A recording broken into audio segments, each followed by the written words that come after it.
We're in a 2013 Audi S7. It has a 420 horsepower V8. It has a 7-speed transmission. It is an incredible sports sedan. But that's not what we're going to talk about today. We're going to talk about Audi Connect. If you look right here, you'll notice that there is a Google symbol and there is also a 3G symbol. That's because Audi has installed a T-Mobile cell phone data connection inside the car itself.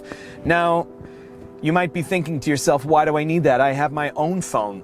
Well, let's say that phone has a data cap and you want to stream audio and you want to listen to the radio and you want to listen to K-Rock in Los Angeles even though you're in Boston. Well, you're going to run up against that data cap pretty quickly. Audi gives you its own dedicated connection in order to access information off the internet without having to pair your phone. There's only one problem with that, however. First of all, it's $30 a month for you to pay for a separate phone for your car. You already buy one for your kid, for your significant other, who knows what else. Now, your car's going to need its own cell phone plan. There's another problem too, and that's in its current iteration, there isn't a ton of data to be streamed. If we look at what Audi Connect actually offers, it's kind of hidden away. We're here on the main screen right now of Audi's MMI multimedia interface. And if we scroll over here to Info, you'll see traffic data. That's great. Up here in the corner, you'll see Audi Connect. And buried in here are a couple of apps. You have weather, you have gas prices, you have travel information, and you have the latest news. Some of that is actually quite cool. The travel information, specifically if you're in a new city, you can look up nearby points of interest.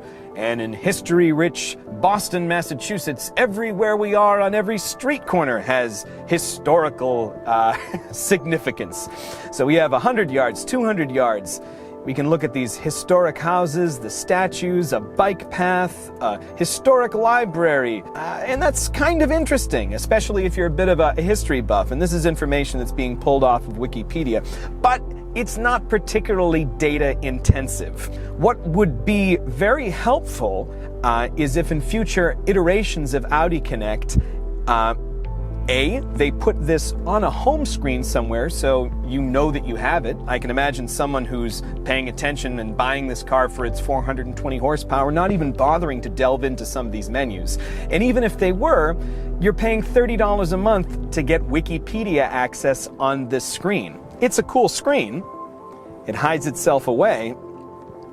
But in order to justify the cost of an extra cell phone, I think it would be necessary to have a higher data load than what's currently being used. That's coming. Audi has already announced that future cars will come with 4G connections and that they'll also come with music streaming. So that's something which may be helpful in the future. Currently, one of the other things that you're paying for with that $30 a month is a Wi-Fi connection. And this here, the 3G, means that the car itself can be used as a traveling hotspot. Now, if you're just driving by yourself, that's not a tremendous boon. But if you have passengers in the back seat who might be using their laptop to check the latest financial data, or kids who want to stream games off of their iPads, that's something that they can do on long car trips while you're paying attention to the road and they're paying attention to their iPads.